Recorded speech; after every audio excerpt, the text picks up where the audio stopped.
యేసయ్య ఎదుట యథార్థము కలిగిన వ్యక్తిగా నీవు అడిగినట్లయితే ఆయన కార్యములన్నీ సఫలపరచగలుగునుగాక. యేసయ్య తప్పకిస్తాడండి. అడిగితే ఇచ్చే దేవుడు, ఎదిగితే దొరికే దేవుడు.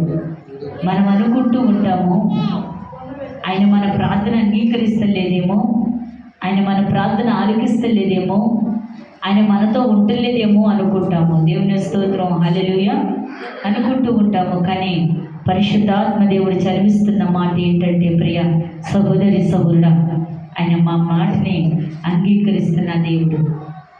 ఆయన మన మాటని చూస్తున్నది, వింటున్నాడు. నీవు శ్రద్ధ కలిగి దేవుని వైపు చూసినట్లయితే ఆయన కార్యములన్నీ పొందుకుందురుగాక. ఇంకో మాట చదివి నేను ముగించేస్తున్నాను త్వరగా.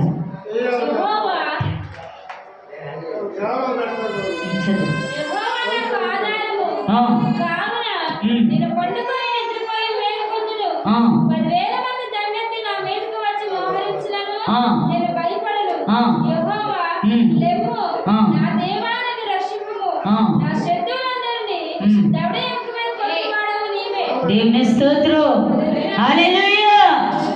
నా శత్రువులందరినీ కూడా దవడ ఎముక మీద కొట్టగలవాడివి నీవే. నువ్వు యుద్ధము చేయమసలులో నువ్వు మౌనంగా ఉంటే దేవుడు యుద్ధము చేస్తుదురుగాక. ఆమేన్. మౌనంగా ఉండాలి మన జీవితంలో. కొంతమంది చూడకండి, మనం పిలవకపోయినా పలుకడానికి ప్రయత్నం. ఎందుకంటే గాలికి మాట్లాడేవారు ఉంటారు. నువ్వు నన్ను పిలిచేవా అంటారు. దేవుని స్తోత్రం, హల్లెలూయా, హల్లెలూయా, హల్లెలూయా. ఎందుకంటే మన శత్రువుని దవడ మీద ఎరగొట్టగలవాడు ఆయనే. నువ్వు మౌనంగా ఉండాలంటే సమస్తము కూడా ఆయన స్వాధీనంలో ఉంచగలవాడు. దేవుని స్తోత్రం, హల్లెలూయా, హల్లెలూయా.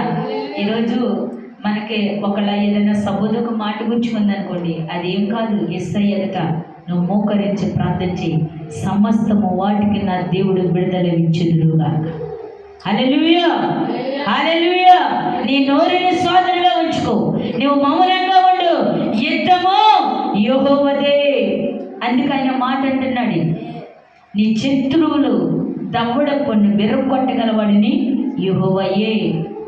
మనం అనుకుంటూ ఉంటాము, అయ్యా నా మీదకి అనేకమైన వారు లెగుస్తున్నారు, నా మీదకి విరుద్ధంగా మాట్లాడుచున్నారు అనుకోవచ్చు. మౌనంగా ఉంటే దేవుడు యుద్ధము చేయబోతున్నాడు. దేవుని స్తోత్రం, హల్లెలూయా. ఎవరి కోసమో నీ నోరు అప్రతం చేసుకోకూడదు, ఎవరి కోసమో నీ మాట తునీకరించుకోకూడదు. నీవెప్పుడైతే దేవుని ఎదుట మౌనము వహించుతావో దేవుడు నీ జీవితంలో కార్యములు చేస్తాం ప్రారంభించగలుగునుగా. ఆమేన్.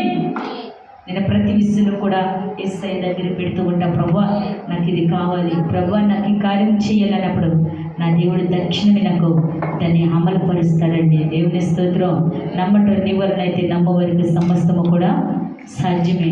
యేసయ్య మాటలు నమ్మండి, విశ్వాసంతో ఉండండి. ఉంటే ఎచ్చగా లేదా చల్లగా నిలువెచ్చని స్థితిలో ఉండవద్దని ప్రభు చదివిస్తాడు. ఉంటే లోకములన్నా లేదంటే ప్రార్థనలోనన్నా అటు ఇటుగా ఉంటే ఆయన నోటు బొమ్మ వేయబడద్దంట. దేవుని స్తోత్రం, హల్లెలూయా.